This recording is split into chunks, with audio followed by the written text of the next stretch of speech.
प्रिय विद्यार्थियों, पूर्व कक्षा में आपने सुना वस्तु की त्रयात्मकता, उत्पाद व्यय द्रव्यात्मकता और अनेकांत का विस्तार से, अनेकांत के स्वरूप को आपने विस्तार से समझा। अनेकांत, स्याद्वाद और सप्तभंगी, ये तीनों जैन धर्म के, जैन दर्शन के मूलभूत सिद्धांत है। ज्ञान मीमांसा और प्रमाण मीमांसा का महत्वपूर्ण सिद्धांत है अनेकांत, स्याद्वाद और सप्तभंगी। आज हम चर्चा करेंगे अनेकांत और स्याद्वाद, और स्याद्वाद का ही एक अंग है सप्तभंगी, और तीनों में क्या संबंध है और तीनों किस प्रकार एक दूसरे से सापेक्ष है, इस संदर्भ में हम विस्तार से चर्चा करेंगे। स्याद्वाद को समझने के लिए हमें अनेकांत को समझना पड़ेगा। अनेकांत और कुछ नहीं है, वस्तु स्वरूप को जानने की एक मल्टी डायमेंशनल पर्सपेक्टिव है, अनंत धर्मात्मक दृष्टि है। तो अनेकांत को समझने के लिए, वस्तु के स्वरूप को समझने के लिए, हम जब किसी भी वस्तु को जानते हैं तो हमारा जो जानने का साधन है वह इंद्रिय सापेक्ष है। इंद्रिय सापेक्ष ज्ञान से हम जो भी जानेंगे वह आंशिक ही होगा। इस सत्य को ध्यान में रखकर हम अनेकांत को समझेंगे और स्याद्वाद को समझेंगे तो हमें स्पष्ट बोध होगा कि वस्तु का क्या स्वरूप है। तो सबसे पहले हम अनेकांत की पूर्वाधारणा को सुने, पूर्व स्थापना को सुने। The complete truth exists, but it can neither be perceived nor be expressed completely because of the limitation of language. As a perception, thought and expression are sequential in time and space, we can perceive only partial truths. हमारा जो ज्ञान है, हमारा जो विचार है और हमारी जो भाषा है, तीनों क्रमिक है। काल और समय, स्थान सापेक्ष है, क्षेत्र काल सापेक्ष है, इसलिए हम जो भी देखेंगे वो आंशिक ही देखेंगे। All the description of an object or situation are subject to the chosen reference. हम जिस भी पदार्थ के बारे में चर्चा करेंगे, उसके अनंत धर्म को समझने का प्रयास करेंगे, तो हम अपेक्षा भेद से या कंडीशन से या संदर्भ सहित हम किसी वस्तु को समझ सकते हैं। संदर्भ रहित, निरपेक्ष किसी भी वस्तु को हम कथन नहीं कर सकते। किसी भी वस्तु सत्य के बारे में हम कोई भी स्टेटमेंट नहीं दे सकते हैं।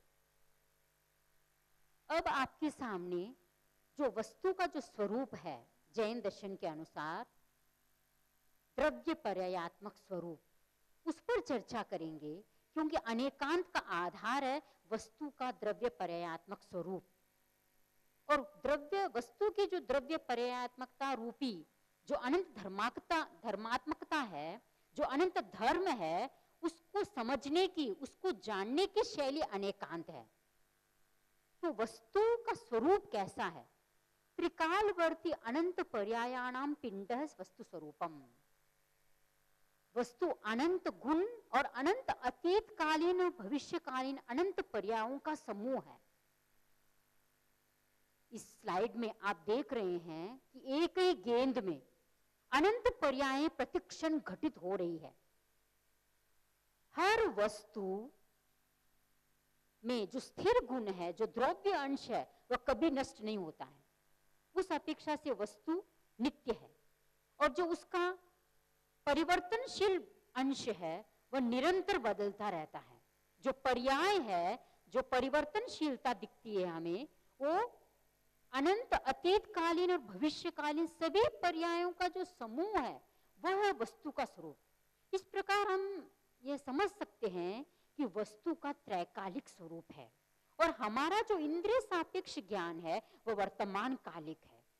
और साथ ही साथ इंद्रिय सापेक्ष ज्ञान संपूर्ण वस्तु के अनंत धर्मों को एक साथ न जान सकता है, न उस पर विचार कर सकता है, और न ही भाषा के द्वारा एक ही क्षण में सारे धर्मों को अभिव्यक्त दे सकता है। तो इन सारी स्थितियों को ध्यान में रखकर एक ही वस्तु में जो विरोधी अविरोधी दो युगल, धर्म युगल साथ में रह रहे हैं, उनका किस प्रकार कथन संभव है, इस अपेक्षा को लेकर स्याद्वाद का उद्भव हुआ। स्याद्वाद और कुछ नहीं है, वस्तु के परस्पर विरोधी धर्मों का निराकरण न करते हुए उन्हें मुख्य और गौण रूप से प्रस्तुत करते हुए अनेकांतात्मक वस्तु तत्व को प्रतिपादन करता है। जो अनेकांत वस्तु स्वरूप है वह किस प्रकार का है? क्योंकि दार्शनिक युग में जो वस्तु तत्व के बारे में जो चिंतन परंपरा चली थी उसमें दो धाराएं प्रसिद्ध थी। जो वेदांतवादी थे वो नित्य कूटस्थवादी थे, वो वस्तु को नित्य कूटस्थ मानते थे, उसमें किसी प्रकार का परिवर्तन की गुंजाइश स्वीकार नहीं करते थे। तो दूसरी ओर जो बौद्ध दर्शन है उनके मतानुयायी जो क्षणिक धर्म है, वस्तु का परिवर्तनशील धर्म है, उसको ये सब कुछ मानते थे। तो एकांत नित्यवाद और एकांत अनित्यवाद दोनों के बीच समन्वय स्थापित करने के लिए, क्योंकि वस्तु का जो स्वरूप है वह नित्यात्मक है, सदा सदात्मक है, सामान्य विशेषात्मक है, वाच्या वाच्यात्मक है। तो इस प्रकार की जो अनेकांतात्मक वस्तु का जो स्वरूप है उसको अभिव्यक्त करने के लिए क्या पद्धति हो सकती है? तो भगवान महावीर ने इस अनेकांतात्मक वस्तु सत्य को, द्रव्य पर्यायात्मक वस्तु सत्य को अभिव्यक्ति देने के लिए स्याद्वाद शैली का प्रयोग किया।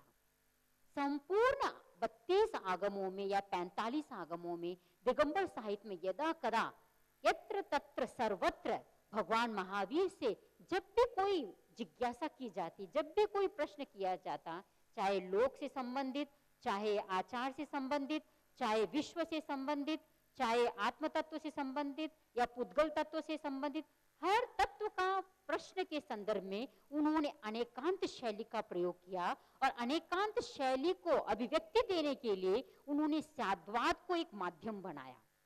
और स्याद्वाद एक ऐसा मीडिएटर बना जो वस्तु के यथार्थ स्वरूप को प्रस्तुत करते हुए वह अखंड वस्तु के अखंड धर्म को सापेक्ष कथन के द्वारा अभिव्यक्ति देने में सक्षम हो सका।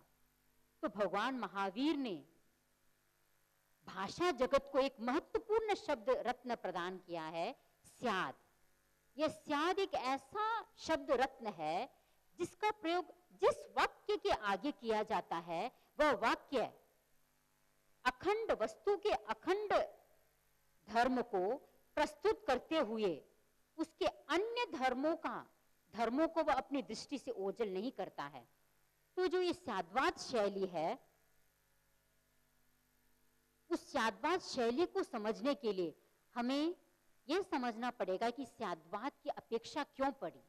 हमने पहले ही बता दिया कि वस्तु तत्व की अनंत धर्मात्मकता, कि वस्तु का जो स्वरूप है वह अनंत धर्मात्मक है और अनंत धर्मात्मक वस्तु के स्वरूप को बताने के लिए हमें सापेक्ष शैली का प्रयोग करना होगा।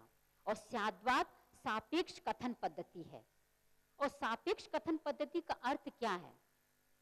क्योंकि हमारी जो भाषा है वह सीमित है, मानवीय ज्ञान की प्राप्ति के साधनों की सीमितता, हमारा जो ज्ञान है वह भी सीमित है, क्योंकि इंद्रिय सापेक्ष ज्ञान सीमित ज्ञान ही कर सकता है, वह अतीन्द्रिय तत्वों को अपने ज्ञान का विषय नहीं बना सकता। इसलिए अतीन्द्रिय तत्वों के ज्ञान के लिए द्रव्यार्थिक नय का प्रयोग हुआ और जो इंद्रिय सापेक्ष ज्ञान है उसके द्वारा पर्यायार्थिक वस्तुओं का हमें ज्ञान हुआ। और मानवीय तीसरा है स्याद्वाद की अपेक्षा क्यों पड़ी? क्यों मानवीय ज्ञान की अपूर्णता और सापेक्षता। जो केवल ज्ञानी है उनका ज्ञान पूर्णतः अनावृत होता है, लेकिन जो सामान्य प्राणी है उनका ज्ञान आवृत रहता है, पूर्ण नहीं होता है, पार्शियल होता है, आंशिक होता है। इसलिए आंशिक ज्ञान को और भाषा की जो व्यवस्था है, अनंत धर्मात्मक वस्तु को जो हमारी जो सीमा है वह भी यह अपेक्षा रखती है कि हम वह हर वस्तु को सापेक्ष कथन करें। तो स्याद्वाद की आवश्यकता इसीलिए पड़ी कि हम एकांत वस्तु को, नित्य स्वरूप को ही सब कुछ मान न लें और वस्तु के एकांत परिवर्तनशील स्वरूप को ही वस्तु के संपूर्ण स्वरूप है ऐसा स्वीकार कर न ले, वस्तु के आंशिक सत्य को स्वीकार करते हुए भी अन्य जो धर्म उसमें उसी समय विद्यमान है, उनको अस्वीकार न करते हुए सभी धर्मों का समन्वयात्मक दृष्टि से जो स्वीकार है वह है स्याद्वाद का उपयोग। अब स्याद्वाद किसे कहते हैं? अर्पणानर्पणाभ्याम अनेकांतात्मकार्थ प्रतिपादन पद्धति ही स्याद्वाद है। स्याद्वाद में हम किस शैली का प्रयोग करते हैं?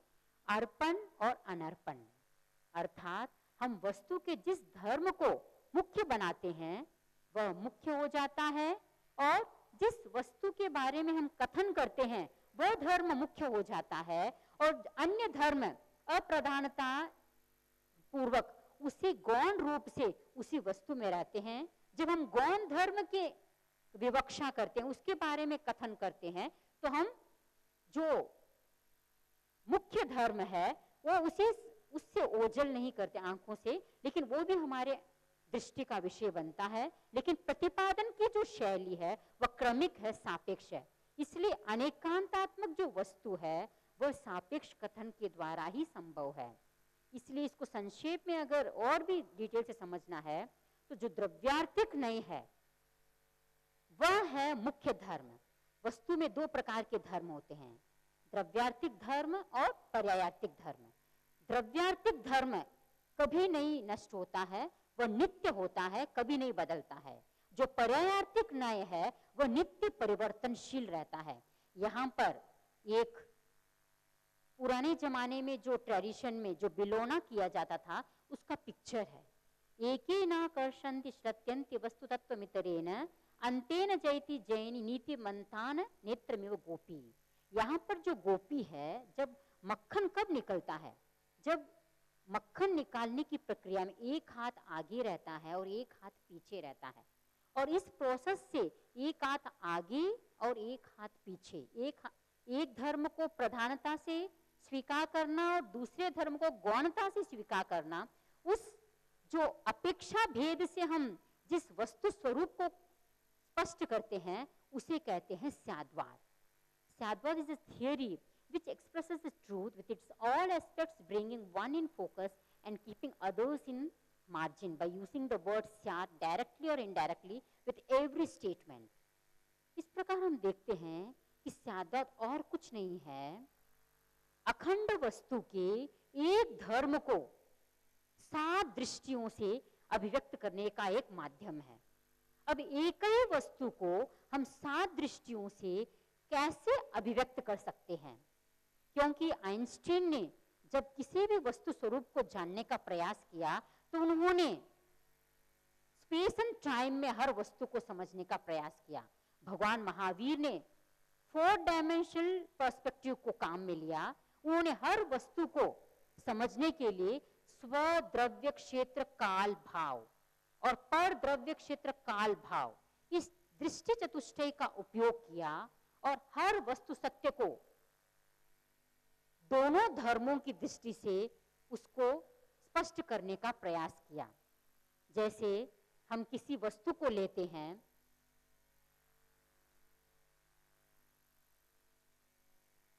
जैसे कोई घड़ा है, घड़ा में जो मिट्टी है वो नित्य है, लेकिन उसमें जो निरंतर परिवर्तनशीलता आ रही है वह है उसका परिणमनशील द्रव्य। जो घड़ा है स्वद्रव्य क्षेत्र के अपेक्षा से वो घड़ा है, लेकिन पर द्रव्य क्षेत्र काल भाव की अपेक्षा से वो घड़ा नहीं है। अर्थात जिस क्षेत्र में हम उस घड़े की बात कर रहे हैं तो वह घड़ा है, लेकिन हम उसी क्षेत्र से भिन्न दूसरे क्षेत्र में किसी वस्तु का हम प्रयोग करते हैं और यह ढूंढने का प्रयास करते हैं कि वस्तु वहां भी हो। नहीं, पर द्रव्य क्षेत्र काल की अपेक्षा से वस्तु नहीं है, क्योंकि घटपट नहीं है। यहां पर जो स्याद्वाद है, स्याद्वाद को लेकर आदि शंकराचार्य से लेकर आज तक जितने भी दार्शनिक हुए हैं सबने स्याद्वाद को संशयवाद कहा, शायदवाद कहा और संभावनावाद कहा, मेबीसम, प्रोबेबिलिज्म आदि शब्दों से स्याद्वाद सिद्धांत को गलत दृष्टि से समझा गया। लेकिन वास्तव में स्याद्वाद न ही संशयवाद है न ही संभावनावाद है। स्याद्वाद जिस वस्तु सत्य का 7 स्टेटमेंट के द्वारा अभिव्यक्त करता है, वह विवक्षित अंश का पूर्ण रूपेण निश्चयात्मक दृष्टि से उसका कथन करता है, उसमें किसी प्रकार का संशय नहीं करता रहता है। संशय कब होता है?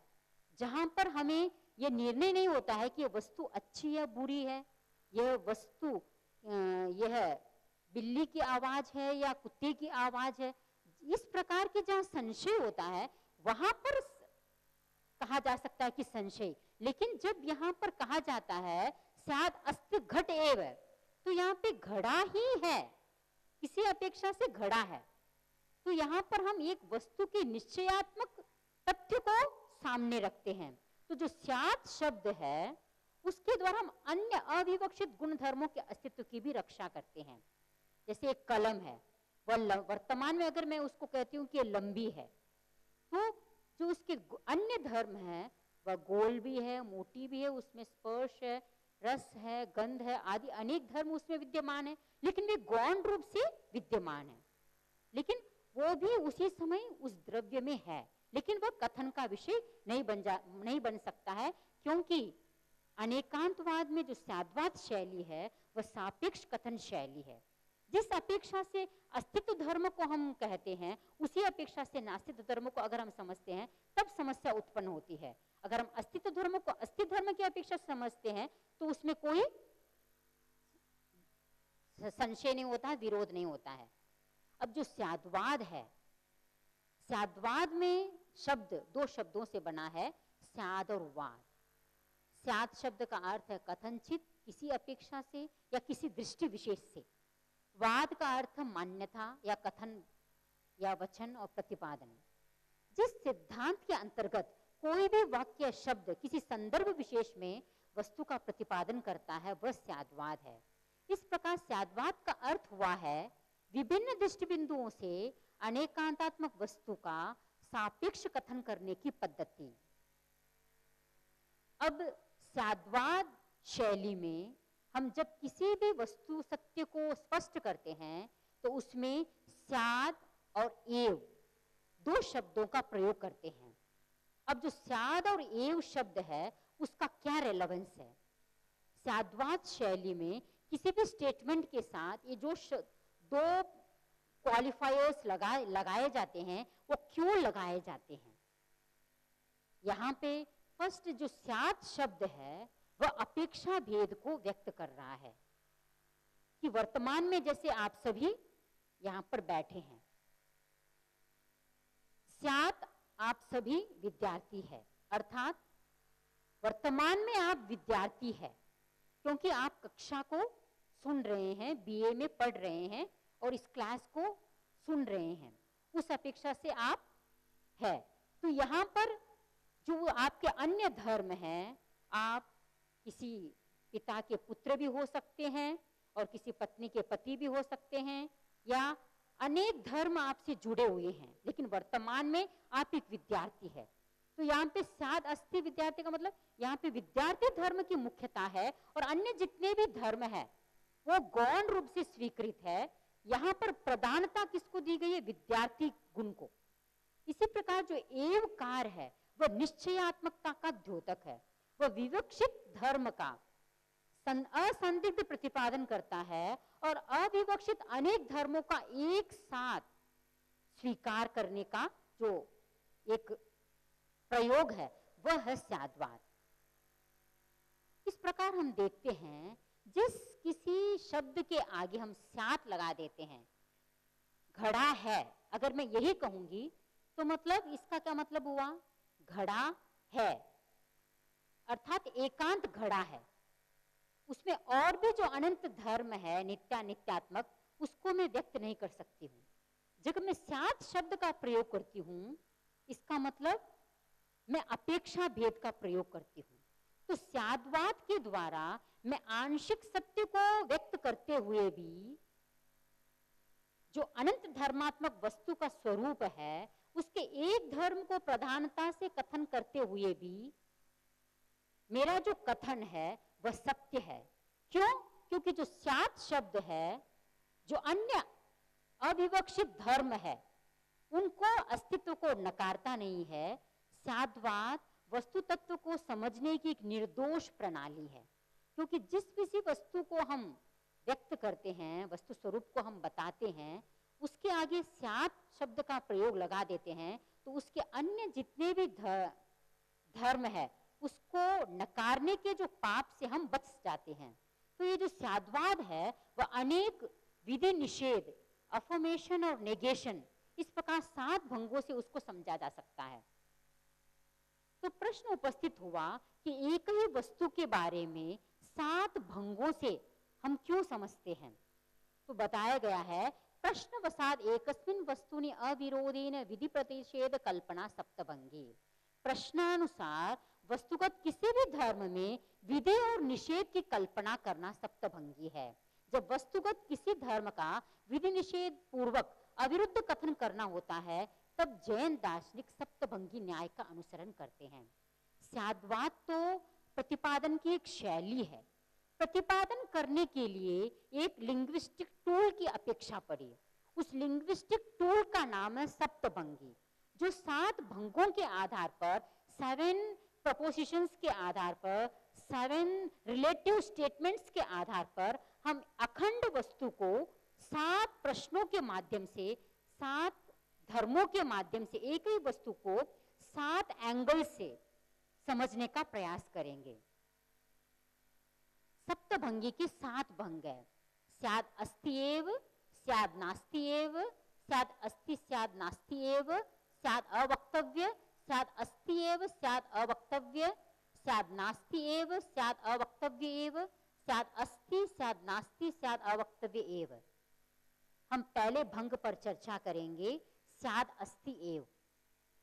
किसी अपेक्षा से यह घड़ा नीला है, अर्थात यहां पर स्याद् अस्ति एव नील घट है, अर्थात यहां पर जो अस्तित्व प्रधान नीले घड़े की यहां पे प्रधानतया विवक्षा है। लेकिन यहां पर जो अन्य धर्म है, नास्ति धर्म है, वह अविवक्षित है। तो यहां पर जो प्रधानता है वह अस्तित्व धर्म की, प्रथम भंग में अस्तित्व धर्म की विवक्षा है। और दूसरा भंग है स्याद् नास्ति एव। ये किसी अपेक्षा से घड़ा पीला नहीं है, लाल नहीं है, सफेद नहीं है, हरा नहीं है, अर्थात स्वद्रव्य क्षेत्र काल भाव की अपेक्षा से तो घड़ा है। जिस टेबल पर यह रखा हुआ है, जिस समय में यह घड़ा रखा हुआ है और जिस काल में यह घड़ा रखा हुआ है और जिस समय यह ज्ञान का विषय बन रहा है, जिस समय इसमें जल धारण की क्षमता है, इस प्रकार उन सारी अपेक्षाओं के अनुसार वह है। और यही घड़ा अन्य दूसरे पर द्रव्य क्षेत्र काल भाव की अपेक्षा से नहीं है। तो सप्तभंगी तरंगिणी में इस भंग को, अस्ति और नास्ति भंग को एक साथ स्वीकार किया गया। जो अस्ति स्वरूप है और नास्ति स्वरूप है, एक ही वस्तु में अविरोध भाव से रहते हैं। जैसे जीव है, जीव में जो चेतना गुण है वह उसका अस्ति धर्म है, वह कभी भी नष्ट नहीं होगा। लेकिन जीव में एक ऐसा विशेष गुण है, उस अगुरु लघु गुण के कारण जीव कभी भी अजीव नहीं बनेगा, अजीव जीव नहीं बनेगा। तो जीव चेतना की दृष्टि से जीव है और अजीव नहीं है। ये जो नेगेशन है वह अफर्मेशन को पुष्ट करता है। हम नेगेशन के बिना अफर्मेशन को भी पुष्ट नहीं कर सकते। हम दिन की व्याख्या रात के बिना नहीं कर सकते हैं। उसी प्रकार अस्ति धर्म की व्याख्या हम नास्ति धर्म की अभाव में नहीं कर सकते हैं। दोनों वस्तुओं में जो हमें विरोध प्रतिलक्षित हो रहा है, विरोध का मूल आधार है विवक्षा भेद को न समझना। जब हम अस्ति धर्म की प्रधानता से विवक्षा करेंगे तब उस समय हमें अस्ति धर्म को प्रधान मानना पड़ेगा, और जो नास्ति धर्म है वह गौण रूप से उसी समय स्वीकृत है, उससे वह आंख मिचौनी नहीं होती है। प्रथम भंग में हम अफर्मेशन और द्वितीय भंग में हम नेगेशन के द्वारा वस्तु स्वरूप को समझते हैं। तो पहले में सकारात्मक वस्तु तत्व को स्वीकार करते हैं, दूसरे में हम नकारात्मक दृष्टि से वस्तु को बताते हैं कि घड़ा क्या है, लाल नहीं है, सफेद नहीं है, पीला नहीं है। तो जैसे वेदांतियों ने नेगेशन के द्वारा ब्रह्म के स्वरूप को स्वीकार किया कि जो ब्रह्म है वह न उसमें न शब्द है, न रूप है, न गंध है, न रस है, इस प्रकार नेतिवाद के द्वारा उन्होंने ब्रह्म के स्वरूप को अनिर्वचनीय कहा। तो यहाँ पर अनिर्वचनीय न कहकर सापेक्ष कथन के द्वारा नेगेशन को भगवान महावीर ने स्वीकार किया। अब तीसरा भंग है स्याद अस्ति स्याद नास्ति। तो आपके मन में संशय उत्पन्न हो सकती है कि ये जो दो भंग है ऑलरेडी इसमें एक्सप्रेस हो चुके हैं, तो अलग से इनको एक साथ कथन करने की क्या प्रासंगिकता है। तो यहाँ पर इतना ही कहना चाहूंगी कि जब हम वस्तु के उभय धर्म को एक साथ बताना चाहते हैं तो उस समय हमें विधि और निषेध दोनों को क्रमशः जहां पर हम कथन का विषय बनाते हैं तो वहां पर तीसरा भंग घटित होता है। इस प्रकार हम देखते हैं कि एक ही वस्तु में अस्थि स्वरूप और नास्ति स्वरूप, जैसे कॉइन है, two sides of the same coin, head and tail, दोनों का कोएक्सिस्टेंस एक ही कॉइन में है। जब मैं हेड की विवक्षा करूंगी तो टेल गौण हो जाएगा, टेल की विवक्षा करूंगी तो हेड गौण हो जाएगा। जब दोनों की विवक्षा करूंगी हेड एंड टेल, तो मैं भाषा की सीमा के कारण मैं उसकी क्रमिक विवक्षा ही कर सकती हूँ। जो एक क्रमिक विवक्षा का जो ये भंग तीसरा है, वह तीसरा भंग अस्थि और नास्ति। और चौथा भंग स्याद अवक्तव्य। यहाँ पर जो अवक्तव्य भंग है वो वस्तु तत्व को, जो उसमें अस्थि धर्म और नास्ति धर्म है, उसको मैं एक साथ नहीं कह सकती हूँ। एक साथ अस्थि और नास्ति धर्म की अविवक्षा के कारण, भाषा की सीमा के कारण, क्योंकि एक क्षण में वस्तु के एक धर्म को ही हम बता सकते हैं, एक क्षण में वस्तु के दो धर्मों को कथन नहीं कर सकते हैं, उस अपेक्षा से यहाँ पर अवक्तव्य है। तो ये जो अवक्तव्य भंग है, जैसे वेदांतियों ने अनिर्वचनीय कहा, संपूर्णतः अनिर्वचनीय नहीं है। यहाँ पर उभय धर्म जो अस्थि और नास्ति का युगपत एक साथ कथन करने की असमर्थता का यह जो चौथा भंग है वह अवक्तव्य भंग है। वास्तव में जो अस्थि, नास्ति और अवक्तव्य, ये तीन ही मूल भंग है, और तीन मूल भंग के आधार पर जो शेष चार भंग है वे उसके संयुक्त भंग है। स्याद अस्थि, स्याद अवक्तव्य, स्याद नास्ति, स्याद अवक्तव्य, और स्याद अस्थि, स्याद नास्ति, स्याद अवक्तव्य, ये इन चारों भंगों के संयुक्त होने से बनते हैं। अब इसी सात भंग को मैं एक छोटे से उदाहरण से आपको समझाना चाहूंगी। किसी विद्यार्थी की योग्यता और अयोग्यता के संदर्भ में जब किसी अध्यापक से एक व्यक्ति ने पूछा कि अमुक विद्यार्थी पढ़ाई में कैसा है, तो अध्यापक ने उत्तर दिया यह योग्य है, पढ़ाई में योग्य है। तो यहाँ पर ये जो विवक्षा की गई है, यहाँ में उसकी पढ़ाई में योग्यता की विवक्षा प्रधानता से स्वीकार की गई, और जो अन्य जो भी योग्यताएं वे गौण रूप से यहाँ पर स्वीकृत है। जब दूसरे व्यक्ति ने पूछा कि भैया विनय व्यवहार में लड़का कैसा है, तो अध्यापक ने उत्तर दिया कि भैया अयोग्य है। तो यहाँ पर जो अयोग्य गुण है वह फोकस में आ गया, और जो अन्य गुण है वे मार्जिन में चले गए। तो यहाँ पर जो अयोग्य नहीं है, विनय व्यवहार में योग्य नहीं, ये दूसरा भंग हुआ स्याद नास्ति। जब उसको पूछा गया भी उसमें लड़का पढ़ाई और विनय व्यवहार में कैसा है, तो तीसरा भंग हुआ कि भाई ये बड़ा विचित्र है, कह नहीं सकता हूं कि ये क्या है, कहा नहीं जा सकता कुछ भी इस लड़के के बारे में।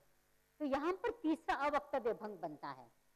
जब व्यक्ति को पूछा कि भाई उसमें दोनों गुण है या नहीं, तो चौथा भंग बनता है स्याद अस्थि स्याद नास्ति। जब अध्यापक के सामने माइंड में उसके दोनों चित्र सामने आते हैं, पढ़ाई का और उद्दंडता का, जब दोनों चित्र का वह क्रमिक विवक्षा करता है, पढ़ाई में तो योग्य है लेकिन विनय व्यवहार में योग्य नहीं है, ये जो क्रमिक विवक्षा है वह चौथा भंग है। जब उसको पूछा गया भी वास्तव में अब उसका क्या स्वरूप है, वह योग्य है या नहीं, योग्य किसमें योग्य है, तो पढ़ाई में योग्य है, और भी अनेक चीजों में वह विद्यार्थी योग्य हो सकता है, शालीनता, गंभीरता, और भी अनेक क्षेत्र में उसमें योग्यता हो सकती है, एफिशिएंसी हो सकती है, लेकिन सारे धर्मों को मैं एक साथ बता नहीं सकती, उस अपेक्षा से अवक्तव्य है। स्यान् नास्ति स्याद् अवक्तव्य। तो भाई अगर ये विनय व्यवहार में योग्य नहीं है तो ये क्या है? तो ये नहीं है, निषेधात्मक जो पक्ष है उसको यहाँ पर प्रधानता से विवक्षा है, और अन्य उसमें और भी निषेधात्मक गुण हो सकते हैं, उसमें बुरी लत भी हो सकती है, आदि अनेक प्रकार की जो गुण है वो भी हो सकते हैं, लेकिन एक साथ में कथन नहीं कर सकते। और स्याद् अस्ति स्याद् नास्ति स्याद् अवक्तव्य, उसमें पढ़ाई का गुण है और उसमें विनय व्यवहार आदि का गुण नहीं है, और ये दोनों गुण एक साथ अभिव्यक्ति का माध्यम नहीं बन सकता है। एक साथ जो दोनों धर्म है उसकी विवक्षा शब्दों की सीमा के कारण अभिव्यक्त नहीं हो सकती है, उस असमर्थता का द्योतक अवक्तव्य। इस प्रकार हम 7 भंगों के माध्यम से एक ही वस्तु के संदर्भ में हम लॉजिकली ये प्रूव कर सकते हैं कि भाई हर वस्तु को समझने के लिए मिनिमम 7 भंग चाहिए। तो पूछा भी 7 भंग ही क्यों, अधिक भंग क्यों नहीं बन सकते हैं? तो बताया गया है किसी भी वस्तु के संदर्भ में प्रश्न 7 प्रकार के ही होते हैं। प्रश्न 7 होने का कारण क्या है? जिज्ञासा भी 7 ही प्रकार की होती है, और जिज्ञासा 7 होने का कारण क्या है? प्रश्न भी 7 ही, संशय भी 7 ही होते हैं। तो संशय 7 होने का कारण क्या है? वस्तु के धर्म ही 7 होते हैं। तो जब वस्तु के धर्म ही 7 होते हैं तो जिज्ञासा भी 7 होगी, और जिज्ञासा के अनुरूप जो प्रश्न है वो भी 7 होंगे, तो प्रश्न के उत्तर भी 7 ही प्रकार के होंगे। तो इस प्रकार जो एक ही वस्तु को समझने के लिए जो अखंड वस्तु है उसको 7 अपेक्षा भेद से हम समझ सकते हैं। इसी बात को मैथमेटिक्स से भी हम प्रूव कर सकते हैं कि एक ही वस्तु में 7 भंग घटित हो सकते हैं। जैसे इस वेन डायग्राम में मैथमेटिकल पॉइंट ऑफ व्यू भी ये स्याद्वाद का जो 7 भंग है वो वैलिड प्रूव होता है। It is not, it is inexpressible. और चौथा भंग it is and it is not. जो 5वां भंग है इट इज इनएक्सप्रेसिबल, और छठा भंग है it is not, it is inexpressible, और 7वां भंग it is not, it is inexpressible. इस प्रकार जो 7वां भंग है बड़े ही लॉजिकल है, बड़े ही वैज्ञानिक है, और 7 भंग के द्वारा, मिनिमम 7 भंग के द्वारा हम किसी भी वस्तु को समझ सकते हैं। और एक ही वस्तु के जो अनंत धर्म है, अनंत धर्मों के लिए अनंत भंगियां भी अनंत भंगियों के द्वारा ही उसको समझा जा सकता है। इस प्रकार संक्षेप में 7 भंग, और विस्तार में और वाइड पर्सपेक्टिव से देखा जाए तो अनंत धर्मात्मक वस्तु को समझने के लिए अनंत भंगियों का प्रयोग किया जा सकता है। और अनंत धर्मों, इस प्रकार जो अनंत धर्मात्मक वस्तु है वह सप्तभंगी और स्याद्वाद शैली के द्वारा निर्दोष भाषा के प्रयोग के माध्यम से अनंत धर्मात्मक वस्तु को एकदम सापेक्ष कथन पद्धति के द्वारा अभिव्यक्ति का विषय बनाया जा सकता है। इसी में स्याद्वाद और अनेकांत की सार्थकता है। ओम।